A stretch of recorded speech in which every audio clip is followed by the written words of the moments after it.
complexifier la chose. Donc, en fait, on veut améliorer la couverture sociale et sanitaire des populations en Afrique. C'est vraiment ça qu'on s'investit. C'est-à-dire qu'on met en place une solution qui consiste à améliorer la couverture sociale et sanitaire des populations en Afrique. Pourquoi? Parce qu'on va le voir tout à l'heure, il y a un réel problème de protection sociale des populations en Afrique. Il y a un réel problème. Donc,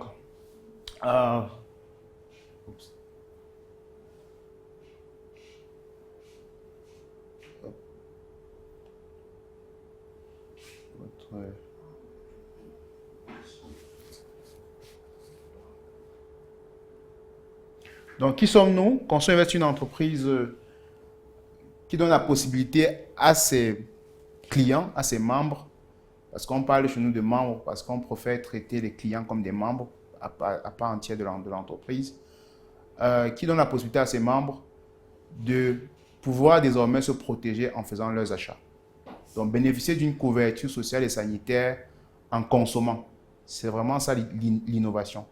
Comment est-ce qu'on arrive à mettre ça en place? Désormais, les gens en faisant les achats courants, donc en achetant du riz, les pâtes, en supermarché et tout, cumulent des points et les 10 points en fait sont transformés pour avoir une couverture sociale et sanitaire. Donc les fameux points de fidélité classiques qu'on a l'habitude de voir dans les supermarchés ou bien dans les points shop, nous simplement ce qu'on a fait c'est que désormais on les valorise pour que les gens puissent avoir accès à des services sociaux et sanitaires. Donc, notre système de couverture basé sur 4 piliers, la santé, l'alimentation, la formation et l'accompagnement. Mais avant d'y arriver, je vais présenter un peu notre vision. Notre vision, elle est double.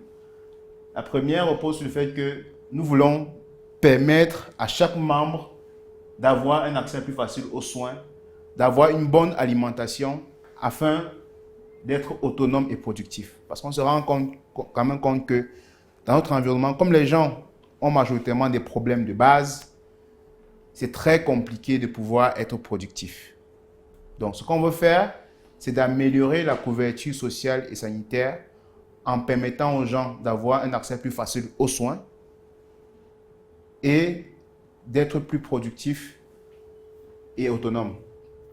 Deuxième chose, c'est de créer un réseau commercial intra-africain pour que désormais, quand on est au Cameroun et quand on veut quelque chose au Burkina Faso, au Bénin, au Togo, on peut appeler un contact qui nous permet d'avoir la chose beaucoup plus facile. Que la boutique qui est située actuellement à Lomé puisse vendre au Cameroun, à Yaoundé, et que la boutique à Yaoundé puisse vendre au Togo. Pour que ça se fasse, il faut simplement qu'il y ait des points de contact qui sont mis en place et un réseau commercial où les gens peuvent désormais échanger les produits et services beaucoup plus facilement. Tout ça dans la logique, toujours, comme j'ai dit, de cumuler des points et désormais de convertir ces points-là en avantages sociaux. Donc, il y a un problème. On va un peu s'appesantir sur le problème. Le problème, c'est quoi? Ou bien, quels sont les problèmes? Mais il faut dire, le problème, c'est quoi? C'est un problème de protection sociale et sanitaire des populations. Et les statistiques peuvent nous enseigner là-dessus. 90% des ménages n'ont pas d'assurance maladie. Au Cameroun, 90% des ménages n'ont pas d'assurance maladie. Ça veut dire quoi en termes simples? Si on traverse la route là et qu'il y a accident, il y a des gens qui sont blessés. S'il y a 10 personnes qui sont blessées, il y a forte chance que 9 n'ont pas d'assurance maladie. Si on les amène à l'hôpital, n'ayant pas d'assurance, est-ce qu'il n'y a personne qui soit capable d'intervenir urgemment pour les prendre en charge? Ces personnes-là crèvent. C'est ce que ça veut dire. Parce qu'il n'y a pas d'argent. Parce que ce n'est que l'assurance qui peut te couvrir en cas de risque, en cas de maladie. Donc, en termes simples, ça veut dire que il y a une grosse partie de la population encore qui souffre d'un besoin réel de protection sociale. 40% de ménages vivent en deçà du seuil de pauvreté. Donc, il y a des gens encore qui... Enfin bref, ça c'est facile de la Banque mondiale. Donc, des gens encore pour manger au Cameroun, ce n'est pas évident. 62% de ménages s'endettent pour pouvoir assurer les fins de mois. C'est-à-dire qu'avant que la fin de mois n'arrive, on est toujours en train de voir comment on va appeler un X ou un Y, trouve-moi 10 000, 20 000, pour que je puisse voir comment je vais te donner ça dès qu'on va me payer. C'est un peu courant chez nous, c'est classique. Le taux d'inflation ne fait qu'augmenter, ce qui entraîne une baisse du pouvoir d'achat. Les maladies cardiovasculaires touchent déjà 35% de la population adulte. Et la prévalence globale du diabète au Cameroun est en effet estimée à 6%, donc soit à peu près 1,6 million francs, 1,6 million personnes. Quand je parle du diabète, c'est parce que c'est des maladies liées à la consommation. Voilà, il y a plusieurs maladies, mais celle-là nous interpelle particulièrement pour dire qu'il y a un moyen de juguler ça juste en améliorant la consommation des gens. Donc, une fois qu'on a cette statistique, on s'arrête quand même à un moment donné, on se dit, il est quasi impossible, s'il faut dire comme ça, pour une génération qui est majoritairement jeune, de se développer sans avoir une couverture. Parce qu'on demande aux gens de prendre des risques. C'est vrai. On ne peut pas se développer sans prendre de risques. Mais qu'est-ce qu'on fait si on prend des risques et ça ne marche pas? Parce qu'on sait très bien qu'à 90% des cas, ça ne va pas marcher. Il faut bien qu'il y ait un système de couverture qui permet aux gens, si vous prenez des risques, ça ne marche pas, on peut quand même tomber malade et se faire soigner. On peut quand même avoir de quoi manger pour réfléchir et rebondir. C'est ça. On ne peut pas se développer sans prendre des risques, c'est vrai. Mais pour pouvoir prendre des risques, il faut bien qu'il y ait des couvertures. Donc, et l'assurance ne suffit pas, justement. Comme on a dit tout à l'heure, ce n'est que 40% de personnes qui ont une assurance. Il faut donc réinventer le business du retail en Afrique pour une protection sociale et sanitaire collective des populations. Donc, en fait, on voudrait désormais que tout le monde, quand il va dans un shop, quand on dit retail, c'est le business du détail. Il va dans un shop, quand il achète un produit, il faut qu'il se dise, j'ai le produit, est-ce que j'ai des points? Est-ce que j'ai des points qui me permettent désormais de pouvoir être prémunier en cas de risques sociaux? C'est vraiment ça. Quand je m'avais rempli mon panier, je paie à la caisse, oui, j'ai mes produits au même prix, d'accord, mais est-ce que ça cumule aussi des points? C'est vraiment notre vision, réinventer le business du retail, pour que désormais, en faisant du retail, ou bien de l'achat en détail, on puisse cumuler des points. Et il y a donc une opportunité derrière.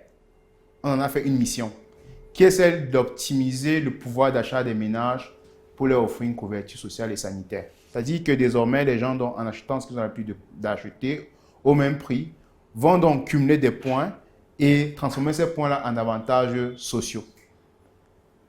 Ça veut dire que désormais, il faut accompagner les ménages à consommer intelligemment. Il faut accompagner les ménages à consommer intelligemment. Donc, c'est donc ça qui fait donc ça devient une opportunité business et qui trahit un peu notre système, les 4 piliers sur lesquels sont bâtis notre couverture. C'est vraiment notre idéologie.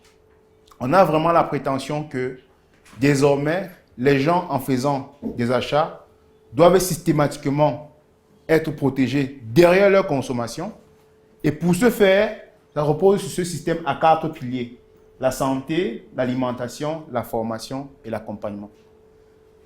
Désormais, avec un budget de 50 000, de 70 000 de consommation du ménage, il va dépenser les mêmes 70 000 francs, avoir ses produits, mais cumuler des points. Les 10 points peuvent être convertis pour des besoins de santé, d'alimentation, de formation et d'accompagnement. C'est vraiment ça la grosse innovation qu'on a mis derrière, qui consiste désormais à transformer les points de fidélité classiques en des points valeurs qui peuvent être utilisés pour se prémunir contre les risques sociaux. Donc, en termes de santé, par exemple, on peut avoir des consultations gratuites chez nos partenaires santé. On peut avoir des bons de pharmacie. On peut avoir des distributions de produits de bien-être. En termes d'alimentation, on peut avoir des dotations alimentaires qu'on remet. On peut transformer dans des points désormais pour pouvoir avoir des dotations alimentaires. On peut avoir des crédits à la consommation. On peut avoir des suivis diététiques. En termes de formation, on définit des plans d'accompagnement et de formation pour les membres. C'est pour ça que chez nous, on se dit, si quelqu'un a mangé, si quelqu'un s'est soigné, santé, il a mangé, il peut maintenant se former. Il peut maintenant avoir le temps de bien se former.